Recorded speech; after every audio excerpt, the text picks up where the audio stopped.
हाँ, इब्ने कुल्लाब का जो मसलक शुरू हुआ तो असल में उन्होंने इब्तिदान तो कोई मसलक बनाया नहीं वैसे, लेकिन एक मनहज खुद ब खुद चल पड़ा, खुद ब खुद। अभी आप देखें हमारे यहाँ मतलब एक अफसोसनाक सूरत हाल है दावत के मैदान में कि स्टेज पे ख़ासकर आजकल का दौर तो सोशल मीडिया का है, तो बहुत फास्ट दौर है।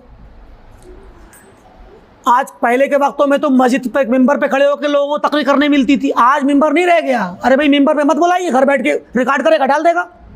तो आजकल का दौर जो सोशल मीडिया का है जिसमें हर कसो नाकस दीन की तफसीर करने लग गया है।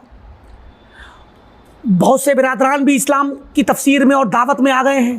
तो अब आप देखें कि बाज़ जो ब्रदर्स हैं उनका जो मेथड है दीन की तफसीर का, यारहमुकल्लाह, दीन की तफसीर का जो मेथड है